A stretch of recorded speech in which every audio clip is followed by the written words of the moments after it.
My name is Coach Maddie, and I'm going to share a weight loss tip and trick with you today that really helped me resist temptation and stay on track for longer. So before I lost my 80 pounds, my biggest issue was number one, not knowing what the heck to do because there was so much stuff out there. But it was also when I did find something, I just couldn't make myself continue to do it long term. For whatever reason, life getting in the way, screwing up, willpower, motivation, holidays, whatever. And I used to live in a house with 12 people. I moved in with my boyfriend's family. He has an Indian family background, East Indian. And so he had like 3-4 generations under one roof. And so there was a lot of us. And there's 12 people. And as you can imagine, there's a lot of activity in the kitchen, a lot of food for all those mouths, and a lot of different eating habits and food types for all of those different eating habits. So I found it was very difficult, and this can be, if you live in a family with picky eaters, where you're the main provider, where you're the one that does the grocery shopping, where you're the one that has to cook all the time. If you are somebody who's always around food, it can be very tough to resist the food, right? You nibble when you start to cook dinner. In the pantry, there's always your kids' snacks. In the fridge, there's always their meals and versus the salad. And what's more appealing? Usually it's theirs, right? And so these are 2 tricks that I found really helpful if you can't always just get rid of the temptation, right? The easiest line of defense is to get rid of it. Stop buying it, stop bringing it in the house, and just say no. No to everybody, right? No to yourself, no to your family, no to your kids, your husband. No, we're not bringing it in the house, right? If you can't do that because it's going to start World War III, then here are the 2 tips that I used when I was stuck in a house with 12 people, still trying to be healthy, when I was surrounded by temptation, left, right, and center. No joke.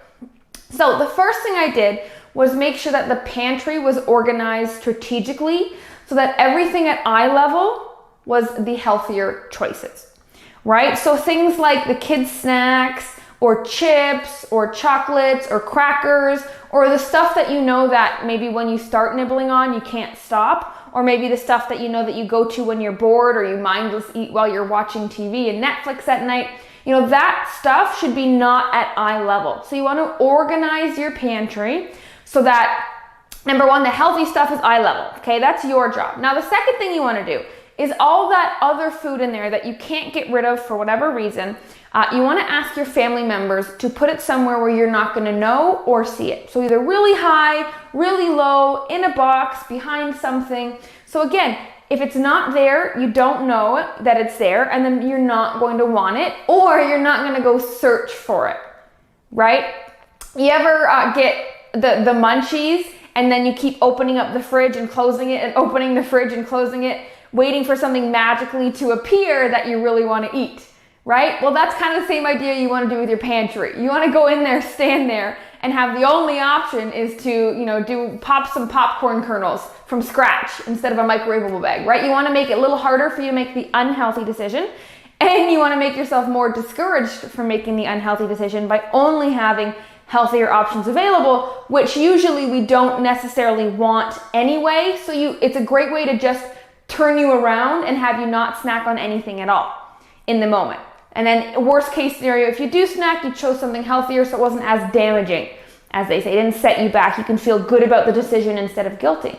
So rearrange your pantry. This is something you can do today. Eye level. So as soon as you are walking into the pantry, you should see all the healthy options, and then everything else should be high or low. So you have to search around and look around to know that it is there, or go out of your way to grab it, because we won't. Okay, we take, as humans, we take the path of least resistance. We will not go out of our way to overeat or oversnack or mindlessly binge when it is something you're doing because we are bored or emotional, because those emotions, they're kind of very quick and we don't stay in them for too long. So if we're spending extra time trying to get the food because of those emotions, by the time we can actually get the food, if you set your pantry up right, you're not going to actually want it anymore. So that's a great way to do that. So set your pantry up, reorganize it, get the family involved so that they know you're trying to be healthy. Maybe they want to be healthy too, and that they are supposed to keep things out of sight, out of mind. Because when they really are out of sight, they really are out of mind, right? When you don't keep ice cream in the house, you don't crave ice cream as much. And then on the odd chance that you do, you can't act out that craving. And those are the barriers you want to try and put in place to help you make healthier decisions. Because at the end of the day, you just don't have that willpower yet. And that is okay, but you cannot expect to just go cold turkey, go 0 to 100 and get that willpower overnight and keep buying the chocolates, the chips, the ice creams, the crackers, the whatever your kryptonite is. You can't expect to keep it in the house or keep it in large quantities in the house or always know where it is and not go for it. Because it's not if you're going to go for it, it's just when you're going to go for it. And if you can remove the when completely, the longer you go without giving into those cravings or that whatever that bad food habit is for you, the longer you can go without acting that out again, the more willpower you build up in that time. I call it your willpower battery. You charge your battery, you make your battery bigger between the times that you perpetuate those bad habits. And if you can prolong those times, you're going to build a bigger battery which can hold more willpower. And the more willpower you have, the stronger you're going to be long term, the better you're going to be, and the more you're going to be able to sustain healthy habits. And that's the goal here. Okay, we all want to be able to keep the ice cream in the house and keep the cookies in the house and not be tempted. That is the end goal. However, until then, you do need to separate yourself from it, increase the time between, those caving in moments, increase that time so that in those times you can build up your willpower. Because you will not get willpower just by waking up tomorrow wanting it. Even though you may feel super motivated tonight and you say, tomorrow's the day, I cleaned out my pantry, tomorrow's the day. Yes, use that motivation, but also don't be silly, don't be naive, and think just because you feel one way, you're gonna feel that way tomorrow. Feelings change very quickly. So rearranging your pantry is one great way to save your own butt when you can't save your butt in the moment, okay? Second thing, when it comes to the fridge, this is something that I really like to use. I put, again, you wanna make sure all the healthy foods are at eye level, right? So the fresh fruit, the fresh vegetables, the lean proteins that are already cooked, the healthy leftovers, all main, yogurts, things like that, all main eye level, okay? Eye level, easy, quick access. Need to be easy, easy, easy. If it is not easy, you will not make the decision. We choose food based on ease, convenience, quickness. That's why we choose frozen meals. That's why we choose leftovers. That's why we end up in drive-thrus. That's why we order out all the time. It's fast, it's easy. You don't have the energy to always think about what you want and then make what you want. We don't have that energy. Let's not pretend we're super mom all of a sudden and can do everything. It's not going to happen. So again, eye level, healthy foods in the fridge. Now, a great trick for me as well, and for a lot of the fit queens in my community, and I did this a lot, is you take the healthy food and you put it in clear glass containers.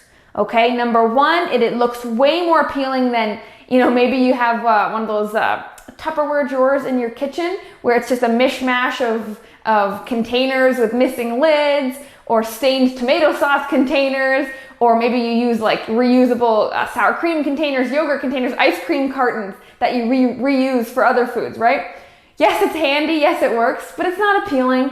And again, we choose the food that's more appealing. And if we can make the healthier option easy and more appealing, well, guess what? You're just building up these layers to keep you on track, to actually want to choose the healthy food because it actually looks good.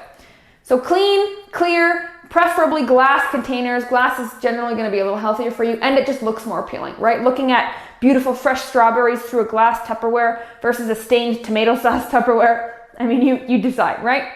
So eye level, clear containers so you can see what's in it, and your mind automatically says, I want that. If you open up the fridge and you've got, your butter chicken here, you've got your hot dogs over here, you've got this, all showing, what are you going to want right away? You want what you see. Cravings are almost non-existent. Cravings are not really just random things. You either know they're in the house and that's why you want them, or you saw it. You saw somebody else eat it, you saw it advertised online, and then now you want it, or on a TV commercial. So if we can remove the exposure, not actually see it, you're going to not want it as much, or that pull to want it won't be as strong. Again, saving your own butt. So clear containers, and then I also love to put all the unhealthy or unnecessary or stuff you probably shouldn't be indulging in right now in your journey. You put them in the bottom crisper, right? Bottom crisper. No one ever really goes down there. No one bends down and opens it to see what's in there, right? Usually it's a moldy vegetable going bad in there. So use it, right? All the unhealthy stuff, maybe the kids are picky and they only eat macaroni and chicken fingers and there's leftovers. Well, you put the macaroni and chicken fingers in the bottom crisper and you say, that's the kids' drawer, I don't touch it. Things like that. Just make it one step harder for you to go for the unhealthy decision. That is your main goal. It is not about eliminating unhealthy habits or bombarding your life with healthy habits. Both of those are extremes that usually we don't sustain and can't last, and usually get tired, right? We get really fed up being unhealthy so much, and we get really fed up trying to upkeep this super healthy lifestyle. There's a balance in the middle, and it starts with, how can I rearrange my kitchen so that the unhealthy habit is just slightly harder to follow through, and the healthy habit is slightly more appealing to do. That is your task. That is what I challenge you to do today.